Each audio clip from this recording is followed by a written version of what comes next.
Friends and countrymen, you are going to enjoy this video. I have brought a profound statement for you. It can make things happen like a song. Let's see the statement without any further waiting. Right, the statement is, if you believe you can, you will. That's right. This is a small story, real life story of a gentleman by the name of Roger Bannister.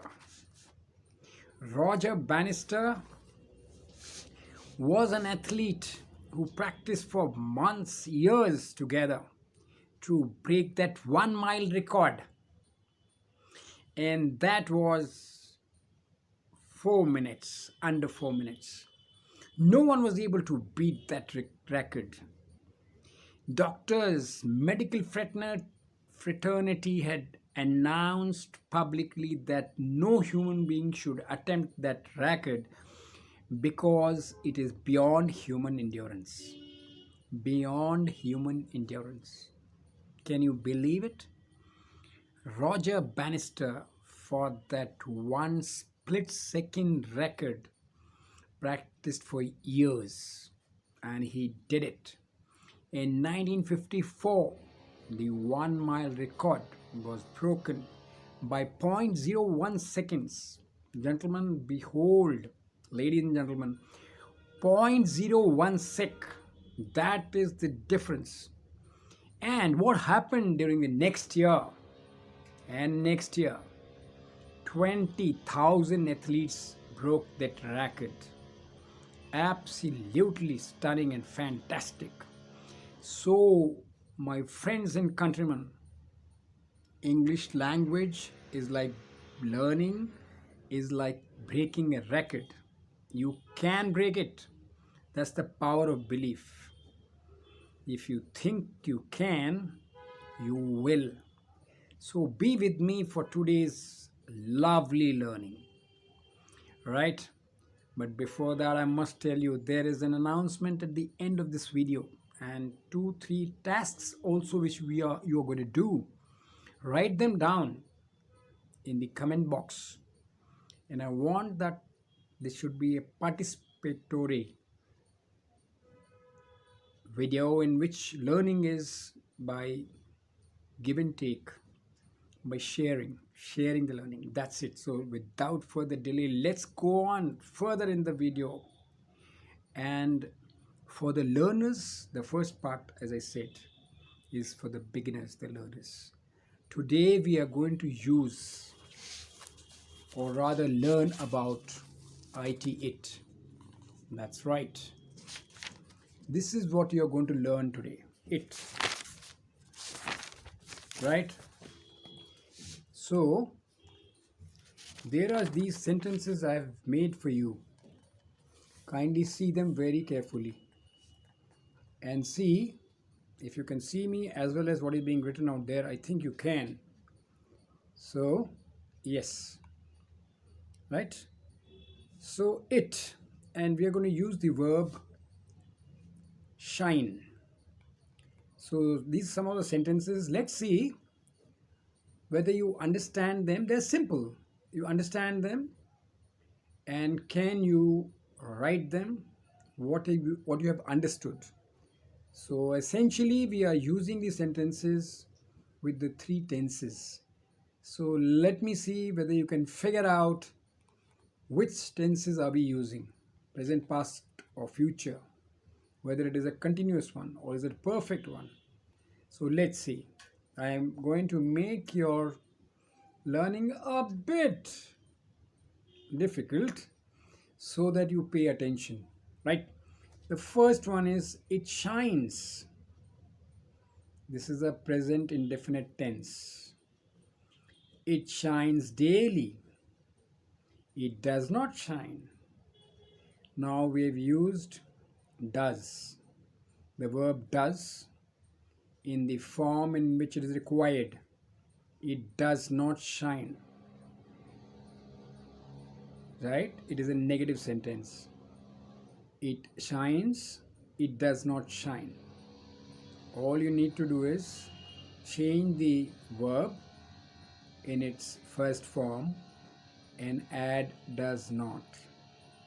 Now, if you want to change this into an interrogative sentence, all you have to do is start with does. Does it shine? Does it shine? Okay. Again, look at the verb and the use of does as a starting word, right? Does it shine? And if you want to question, you can say, does it not shine? Right? Does it shine? Is it shining? Let's say the sun, is it shining? And then you are putting another view on that. That does it not shine? You're questioning the question. Okay? Now, I have used another sentence here. It's in the past. So we can say it has shined. That means the shining part is over. That's clear? It has been shining since yesterday. It has been shining since yesterday.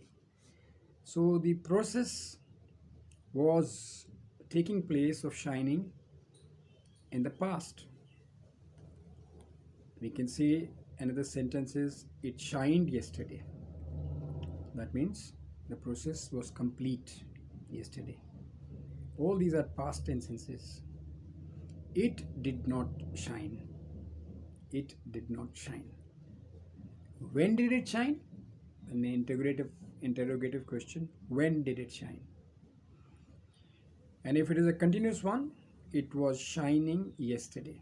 There is a time and the process was going on in the past.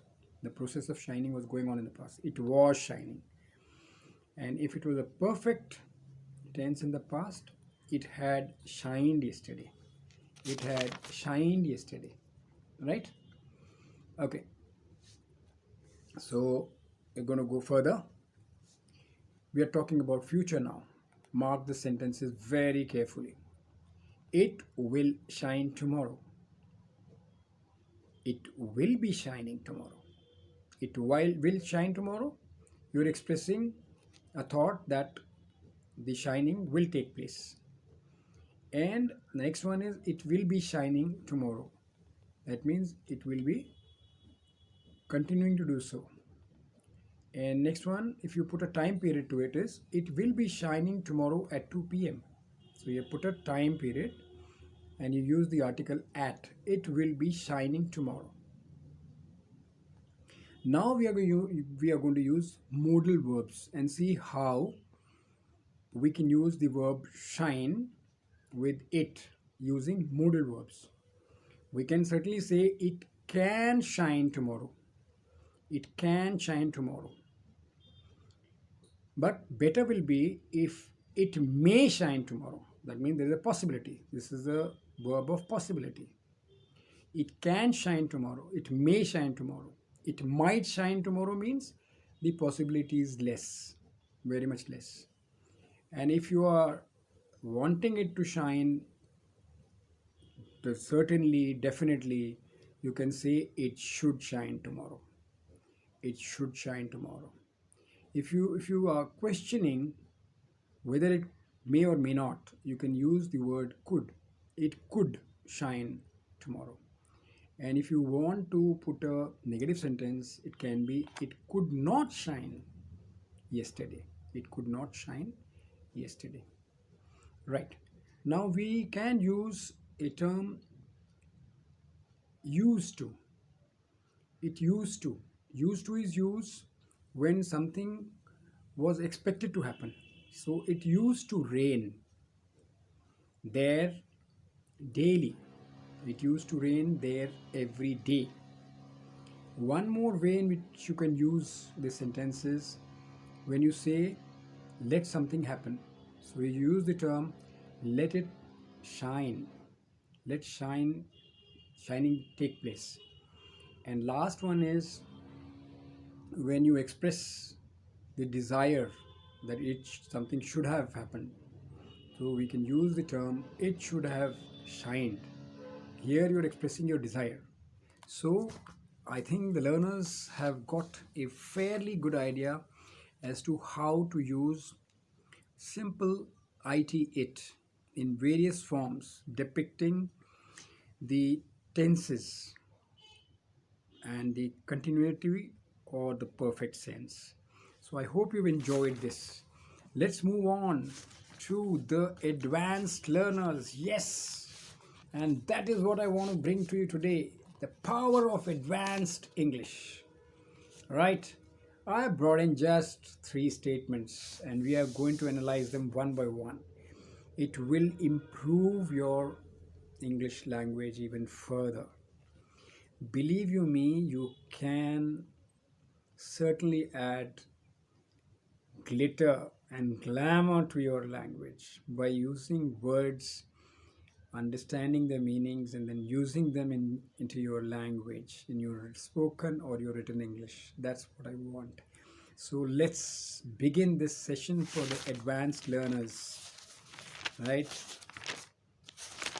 The first one is, I have taken it from the Hindustan Times, and it is talking about the duel.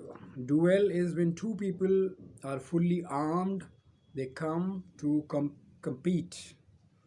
They come together to compete fully armed till one of them is finished. That is the meaning. The meaning of duel. It used to be a sport in the Greek times and in the olden times, right? Now we are having a duel between the two presidential candidates, right? So I picked it up from today's papers, and there it is in front of you. You can read it. I hope you can read everything clearly.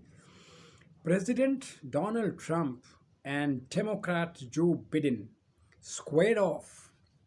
Squared off.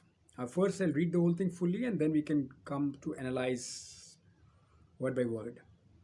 President Donald Trump and Democrat Joe Biden squared off in a way in dueling town halls that showcased striking differences in temperament, views of radical justice, and approaches to a pandemic. So you can read this. I'm going to read this and analyze and make you understand some of the words out here which you must use. The first one is President Donald Trump and Democrat Joe Biden squared off. What do you mean by squared off? That means leveled. That means they came to the same level. And but the writer says in a way. The squaring means the coming at the same level was fine, but in a way, right? This term we can use in a way when you want to express something which is slightly different than what is being assumed or seen. So you can say, in a way, I was not paying attention in the seminar, in a way, right? So President Donald Trump and Democrat Joe Biden squared off, in a way, in dueling town halls. What is the meaning of dueling? Dueling out here is a gerund which is acting in ing, which is ending in ing. It's an arranged, okay, arranged combat between two people, as I told you. So town hall means place where this duel was taking place. That means the two presidential candidates were sparring. Sparring means to compete, like the boxers, they do sparring with each other. So they were sparring. That is a process, right? And showcased means exhibit or display, right? They showcased their arguments, their examples. They showcased. You can use the word showcased in a sentence like, the albums showcased his skills. The album showcased his skills. So, striking differences, striking differences is attracting attention of something unusual. See, the example could of using the striking word would be the murder bore a striking similarity to an earlier shooting. The murder bore a striking similarity to an earlier shooting. It means out here that is attracting something unusual. That is the meaning of striking. So, showcased striking differences in temperament. What is the meaning of temperament? Temperament is a person's nature which determines his behavior. An example of that could be she had an artistic temperament. She had an artistic temperament, and that shows your behavior, right? And it tells you that you could be angry also. Temperament means it could be angry also. He had begun to show signs of temperament, means signs of anger. This is the way it can be used. Okay, fine. I hope this I brought down from the newspapers, and it's really thrown some light on what's happening in our current affairs. Right. The other second sentence I picked up. It's a beautiful composition. In a situation like this, you realize at once that your integrity and reputation are firmly on the line. Are firmly on the line. So, firmly on the line here means strongly and tightly. What does it mean? Integrity and reputation is strongly online. And the second part about this, I'll tell you a story of it so you'll appreciate better. The second one is, and wisdom becomes foolishness, and cunningness becomes simplicity. In such a circumstance, your wisdom becomes foolishness and your cunningness becomes simplicity. So, let me tell you a story from where I picked these two sentences from. It so happened that at the time of closing shop, a butcher was closing his shop, and a woman walked in and she asked for a chicken. The butcher took out the chicken and weighed it. It was 1.5 kilos. So the lady said, "Can you give me another one which is more weightier than this, bigger than this?" So, but the butcher had only one chicken and he wanted to play a fool on the lady. He wanted to cheat her. So what he did was he put the chicken back into the freezer, the same chicken, brought it out as if he has bought a new one, and then he put a finger on the scale so that now it was showing 2 kilos. So the lady said, "Okay, fine. Can you please pack both the chickens for me?" And that is the time when, in a situation like this, you realize at once that your integrity and reputation are firmly online. That means now you are in a fix. Your reputation and integrity have gone for a 6. And the second one was, his wisdom became foolishness and his cunningness became stupidity.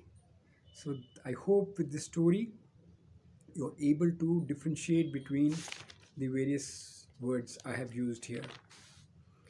Right? Okay. So I hope all you've enjoyed this. And the next one is, with the gaze of majestic power, the master electrified me by a glimpse of his cosmic consciousness. That's right.